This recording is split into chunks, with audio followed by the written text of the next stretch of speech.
Listo, profe. Buenas tardes a todos, un placer saludarlos.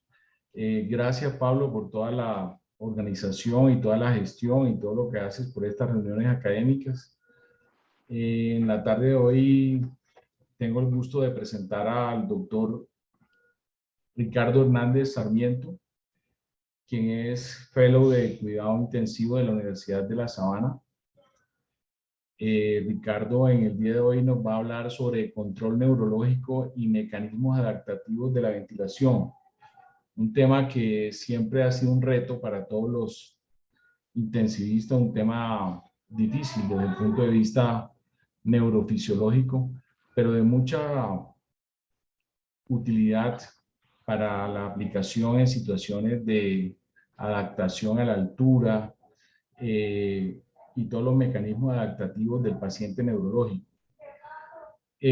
Sin más preámbulos, pues es un gusto presentarles a Ricardo. Espero que la charla les guste. Ha trabajado intensamente para que la calidad de la misma sea excelsa, como él ya nos tiene acostumbrados. Espero que sea de todo el agrado de todos ustedes. Bueno, gracias doctor por la presentación. Buenas tardes a todos. Mi nombre es Ricardo Hernández. Soy residente de cuidado intensivo pediátrico de la Universidad de La Sabana y hoy les voy a hablar de control neurológico y mecanismos adaptativos de la ventilación. Ese es el contenido de la charla de hoy. Vamos a empezar con una pequeña introducción y unos antecedentes históricos. Luego vamos a hablar del control ventilatorio, los quimiorreceptores centrales, los periféricos, las motoneuronas, los mecanorreceptores, la respuesta a la hipoxia, hipercapnia y acidosis, y al final unas pequeñas conclusiones y mensajes para llevar a casa. Entonces, a manera introductoria, siempre tenemos la tendencia a ignorar la respiración, siendo el control de la ventilación una de las funciones más importantes del encéfalo, ya que tiene como objetivos, desde una perspectiva mecánica, de reducir el trabajo, perdón, y desde una perspectiva fisiológica, mantener los gases de la sangre, particularmente la PC2 arterial, y también mantener el equilibrio ácido-base cerebral mediante la regulación de esta PC2 arterial. Sin embargo, el día de hoy nos iremos un poco más profundo y entenderemos que el mecanismo de control ventilatorio debe realizar dos tareas fundamentales, la cual la primera va a ser establecer el ritmo automático para la contracción de los músculos respiratorios, y la segunda es que este ritmo se debe adaptar a la necesidad metabólica, que es cambiante, que se refleja por los cambios en la PO2, la PCO2 y el pH sanguíneo, y también las condiciones mecánicas como el cambio de postura y las conductas no ventilatorias como por ejemplo comer, toser o hablar. Aquí una pequeña reseña histórica. Galeno en el siglo II fue el primero en determinar la localización del controlador respiratorio. Él se dio cuenta en los gladiadores que la respiración se detenía después de un golpe en la espalda en la parte superior de la columna cervical, mientras que un golpe en la columna cervical inferior paralizaba los brazos y las piernas, pero permitía que continuara como tal la respiración. Después él produjo estas mismas lesiones en animales y concluyó que el encéfalo es el que envía la información hacia el diafragma. 18 siglos después, Lumsden utilizó un método similar en gatos y observó que la sección del sistema nervioso central entre el bulbo y la médula espinal, que es la sección bulbomedular, hace que se interrumpa la ventilación como consecuencia de la pérdida de las entradas descendentes hacia las neuronas motoras frénicas y también las intercostales de la médula espinal. Sin embargo, esto no elimina del todo el ritmo respiratorio por la presencia de otras neuronas motoras que son también responsables en el tronco encefálico.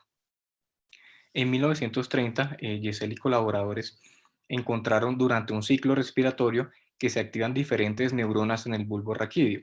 Las que descargan durante inspiración las denominaron las neuronas inspiratorias, mientras que las que descargan en expiración se denominaron neuronas expiratorias. En la década de 1940, nuevamente Lumsden practicó una sección entre la protuberancia y el bulbo raquídeo y observó que continuaba la respiración, pero con un patrón anómalo o una respiración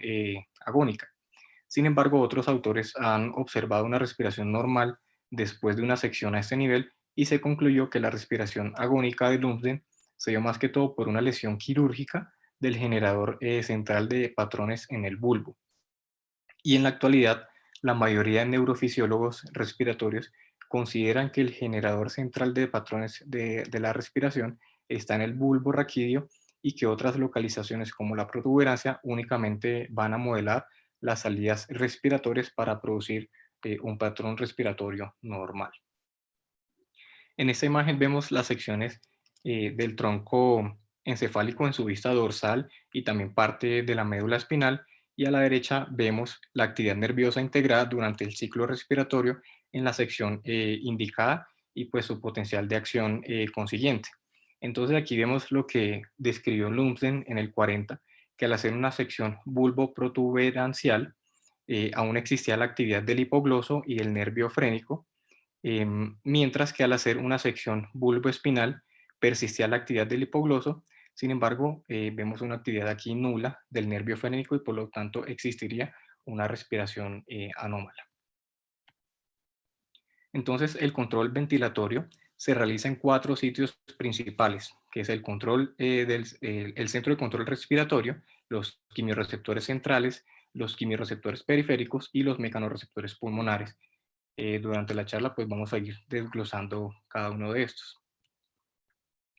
Con respecto al centro de control respiratorio, aquí es donde se origina la respiración automática. Sin embargo, no se ha demostrado hasta el momento que un grupo de neuronas vulvares conformen un marcapasos respiratorio. Sin embargo, se sabe que está constituido por 2 partes fundamentales. Uno, el generador de patrón ventilatorio, que es el que va a ajustar el patrón del ritmo, y 2, el integrador, que es el que va a controlar la generación de este patrón, va a procesar la información de los centros cerebrales superiores y los quimiorreceptores, y también controla la velocidad y la amplitud del patrón de la ventilación.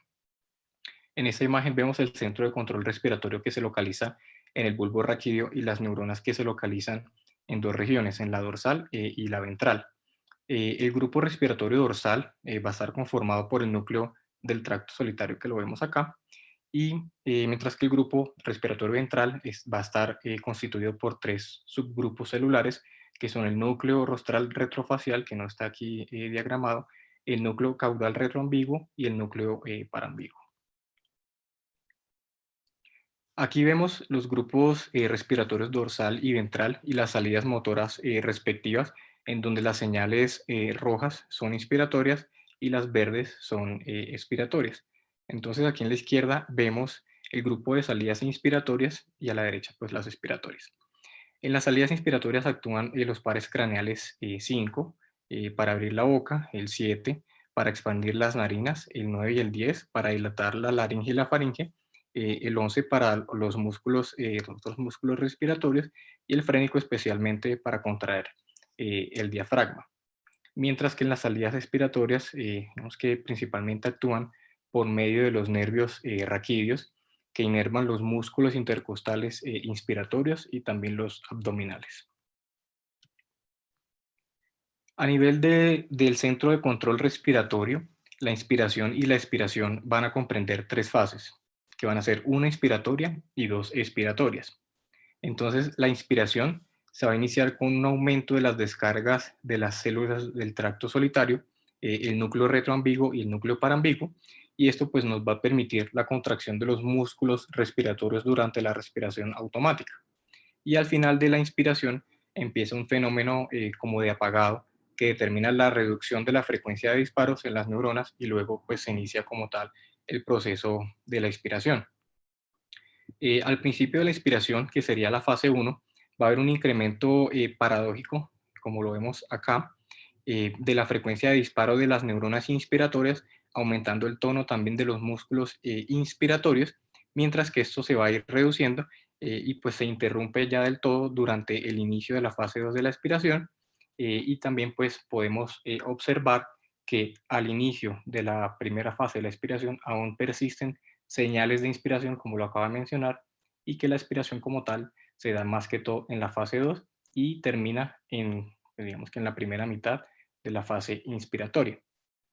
Aquí vemos en esta gráfica de abajo que la inspiración también aumenta y digamos que la dilatación de los músculos de la vía aérea superior, mientras que los aductores se hacen más notables en la expiración. Y como tal, el proceso expiratorio, como lo conocemos, se da más que todo en la fase 2 de la expiración. Con respecto a los quimiorreceptores, estos son un tipo de receptor que responden a un cambio en la composición química de la sangre o de otros líquidos que lo rodean. Estos se van a localizar en el sistema nervioso central por debajo de la superficie ventrolateral del bulbo. Van a detectar los cambios en la PCO2 y el pH del líquido intersticial del tronco y así van a modular pues la ventilación. Entonces, como el líquido cefalorraquídeo está en contacto con el líquido extracelular del encéfalo, la composición de este pues, va a condicionar la actividad metabólica de las células que están adyacentes y también la composición de la sangre. Y tenemos que tener en cuenta que la PCO2 del líquido cefalorraquídeo suele ser unos milímetros de mercurio superior a la de la sangre por la producción de la CO2 en las células cerebrales, y la función de la barrera hematoencefálica pues va a ser regular este pH del líquido, ajustando su composición iónica y también del bicarbonato.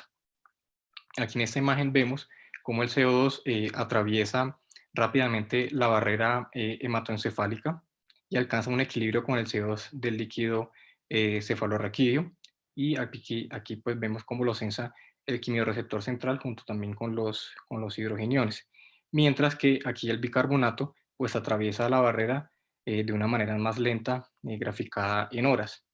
Y vemos por último cómo este CO2 arterial se va a combinar con el CO2 metabólico para dilatar finalmente el músculo liso. En esta otra gráfica vemos la respuesta ventilatoria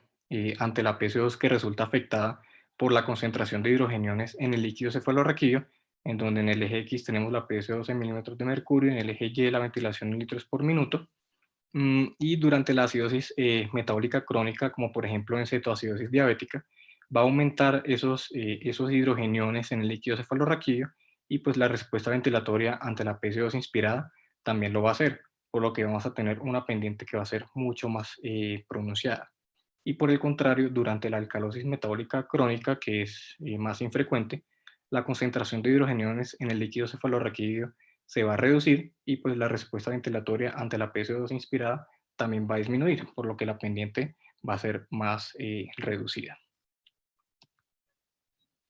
Entonces, los quimiorreceptores periféricos van a estar en células especializadas del callado aórtico, que son las del cuerpo aórtico, y en la bifurcación de las arterias carótidas interna y externa, que son los cuerpos carotídeos.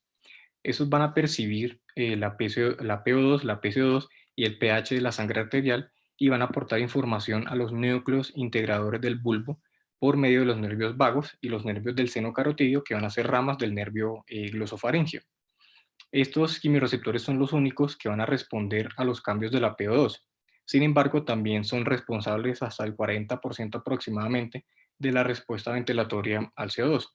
Y ante una reducción pequeña de la PO2 arterial, se va a producir un aumento de la descarga de los quimiorreceptores que va a fomentar pues, la respiración. Entonces, en esta imagen vemos la conformación del cuerpo carotídeo, que va a constar de células glómicas o tipo 1 y las células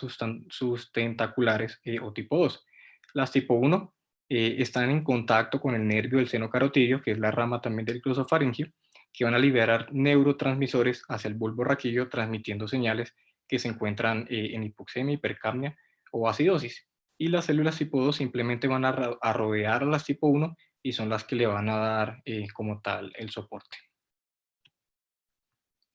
Entonces aquí vemos la respuesta celular en el seno carotídeo, en donde este número 1 nos va a representar la hipoxemia, la hipercapnia y la acidosis. Entonces vemos que en la hipoxemia la célula pues va a realizar una disociación del oxígeno de una proteína que contiene hemo, también va a elevar el AMP cíclico y también va a inhibir la NADPH oxidasa en las mitocondrias, lo que nos va a elevar el cociente de glutatión reducido a oxidado. En la hipercapnia vemos que se da una entrada de CO2 a la célula, y pues esto también nos va a aumentar la producción de hidrógenos intracelular. Y en la acidosis se van a inhibir los transportadores de expulsión de ácido, que es un intercambiador con sodio, y a su vez pues aumenta la entrada de estos hidrogeniones eh, y a la célula, y pues nos va a favorecer la acumulación de este a nivel intracelular. Entonces digamos que todas estas situaciones anteriores nos van a reducir la permeabilidad a los canales de potasio. Esta inhibición a los canales de potasio hace que la célula se despolarice, se van a abrir los canales de calcio para producir una mayor entrada de calcio a nivel intracelular, y esta elevación de calcio pues nos va a desencadenar una liberación de neurotransmisores. Y finalmente, esos neurotransmisores, se cree que principalmente la dopamina, se va a unir a la membrana postsináptica de la fibra nerviosa aferente y va a desencadenar el potencial de acción que viaja por el axón del nervio glosofaríngeo hacia el bulbo. Aquí vemos en la gráfica de la izquierda los efectos de los trastornos ácido-base respiratorios sobre la sensibilidad al oxígeno en el cuerpo carotídeo. Entonces vemos que aproximadamente una PO2 de 40 milímetros de mercurio nos va a producir una frecuencia de 40 impulsos por segundo en los axones del nervio del seno carotídeo, mientras que en condiciones de alcalosis la misma PO2 de 40 tendrá una respuesta de menos de la mitad, y en la acidosis una PO2 de 40 pues nos va a estimular al axón aproximadamente unos 70 impulsos por segundo, y digamos que al tener ya una PO2 de 100 en condiciones normales, vemos que debe existir una mínima estimulación, mientras que en las situaciones de acidosis el axón va a seguir, digamos que descargando hasta que se estabiliza en una condición hipotética con un PO2 hasta 650 milímetros de mercurio. Entonces con esto podemos concluir que la acidosis hace que el quimiorreceptor sea más sensible a la hipoxemia y la alcalosis la hace menos sensible. Y hay que tener en cuenta que el cuerpo carotídeo también puede detectar la acidosis en ausencia de hipoxemia o de hipercapnia. Y aquí en la derecha vemos los efectos en la sensibilidad del CO2, en donde al disminuir un pH de 7,45 a 7,25 con un CO2 igual en 40, el axón va a aumentar los impulsos de 8 aproximadamente a 17 impulsos por segundo. Entonces, todos estos estímulos anteriormente mencionados van hacia las motoneuronas que están localizadas en el asta anterior de la columna medular y van a controlar los músculos de la respiración, y pues esto nos va a determinar el patrón de la respiración automática. Estas motoneuronas van a estar localizadas en la región cervical de la médula, y estas van a controlar la actividad del diafragma por medio de los nervios frénicos, mientras que las motoneuronas que están localizadas en la región torácica vertebral pues nos van a controlar los músculos intercostales y respiratorios accesorios. Hay que tener en cuenta que las motoneuronas también nos inervan a los músculos de la vía aérea superior por medio de los pares craneales, y pues al activarse van a dilatar la faringe y las vías aéreas de mayor calibre, sobre todo al comienzo de la inspiración, como ya vimos en las diapositivas anteriores. Entonces, todo lo que hemos hablado, digamos que ha sido de la respiración automática, pero entonces, ¿qué va a pasar con la respiración voluntaria? Es decir, cuando la persona está consciente. Entonces, a diferencia de esta respiración automática que ya hemos visto, la respiración voluntaria va a evitar el centro de control respiratorio vulvar, por lo que la actividad neuronal que controla este tipo de respiración se va a originar más que todo en la corteza motora, y las señales van a pasar directamente a las motoneuronas de la médula por medio de las vías corticoespinales. Con respecto a los mecanorreceptores, varios reflejos se van a originar en la pared torácica y los pulmones, y eso nos va a influir en la ventilación y el patrón respiratorio. Tenemos el reflejo de Hering-Breuer, del cual ya hablé pues anteriormente, y su importancia nos va a radicar en que por medio de las fibras vagales va a determinar el cese de la respiración por estimulación de las neuronas vulvares responsables del apagado. Sin embargo, se ha visto que este reflejo es más importante en los recién nacidos. En las fosas nasales también tenemos unos receptores que en contacto con el agua se van a activar y activan pues el reflejo de inmersión, lo que desencadena una apnea con bradicardia a la vez, y esto permite pues evitar el ahogamiento. Tenemos también receptores en la nasofaringe y en la faringe, que nos va a dar como tal el reflejo de estornudo o aspiración, en el cual permite la deglución o expectoración por medio del cierre de la laringe. Y tenemos que tener en cuenta que solamente los lactantes y los recién nacidos son capaces de respirar y deglutir simultáneamente. Los receptores en la tráquea, que se activan por inhalación de elementos nocivos y que transmiten por las fibras aferentes que son mielinizadas del vago, y van a dar una respuesta que aumenta la resistencia de la vía aérea y también puede inducir apnea refleja y también a la tos. Y los receptores del parénquima pulmonar, yuxtalveolares o también llamados J, que son los que transmiten la información aferente a través de las fibras vagales C, que son amielínicas, y son los responsables de la sensación de disnea y la ventilación superficial rápida que se da en el edema intersticial pulmonar en algunos cuadros inflamatorios pulmonares. Aquí en la imagen de la derecha simplemente es para recalcar que estos mecanorreceptores se ubican tanto en el pulmón, en la vía aérea, en la pared torácica, que van como tal, llevan la información al bulbo y pues, nos pueden aumentar ya sea la sensación de aire o de esfuerzo respiratorio y pues como tal ya la corteza envía una respuesta eh, diferente tanto en las vías aéreas superiores como en el diafragma. Entonces, como ya hemos hablado, la ventilación va a estar regulada por la PCO2, la PO2 y el pH de la sangre arterial. Sin embargo, la PCO2 es el factor regulador más importante. Digamos que la velocidad y la profundidad de la respiración se van a controlar de forma que la PCO2 se mantenga cerca de 40 milímetros de mercurio. Y estos cambios van a ser percibidos por los quimiorreceptores centrales y periféricos que transmiten esta información a los centros respiratorios vulvares, donde el centro de control respiratorio pues, nos va a regular la ventilación minuto. Entonces aquí vemos la respuesta a los cambios de la PCO2 que se pueden reducir por medio de la hiperventilación y también con fármacos como la morfina, los barbitúricos y los anestésicos que nos van a deprimir el sistema nervioso central y pues van a reducir esta respuesta ventilatoria frente al CO2 y también al oxígeno. Y en estos casos pues el estímulo va a ser inadecuado para estimular estas motoneuronas que nos van a inervar los músculos respiratorios. Aquí vemos cómo la hipoxemia, la hipercapnia y la acidosis juegan un papel fundamental en ambos quimiorreceptores, como ya vimos, los periféricos y los centrales, a su vez aumentando pues la ventilación como respuesta refleja y a su vez también producen taquicardia y elevación de la presión arterial. Vamos a tener como un aumento de la ventilación una respuesta que es la disminución del CO2 y el aumento del estiramiento pulmonar captado por estos mecanorreceptores que envía señales para realizar un feedback negativo en el centro de control vulvar. Y aquí a la derecha vemos la respuesta integrada a los cambios de PCO2 y PO2, en donde esta gráfica A nos muestra que una PO2 alveolar, algo mayor de lo normal, la elevación de la PCO2 alveolar va a producir un aumento lineal de la ventilación en estado de equilibrio. Sin embargo, la disminución de esta PO2 pues, nos va a aumentar la ventilación que también refleja en los quimiorreceptores periféricos a la hipoxemia y también pues además aumenta la sensibilidad de la respuesta integrada a la acidosis respiratoria, también como ya mencionamos, por lo que las pendientes vemos que cada vez aumentan también la respuesta a la ventilación y pues con consiguiente la disminución del CO2. Y aquí en la gráfica B vemos que al tener una PCO2 elevada, la reducción de la P2 alveolar va a tener un efecto mínimo sobre la ventilación hasta que la PO2 va a disminuir por debajo de los 50 milímetros de mercurio aproximadamente, que ya empieza aquí la curva roja continua. Mm,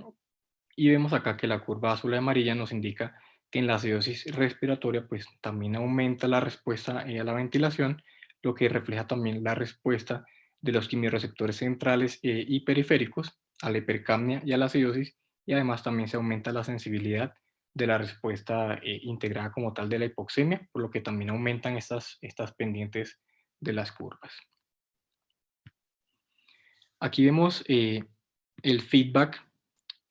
perdón, aquí vemos es más que todo un experimento em,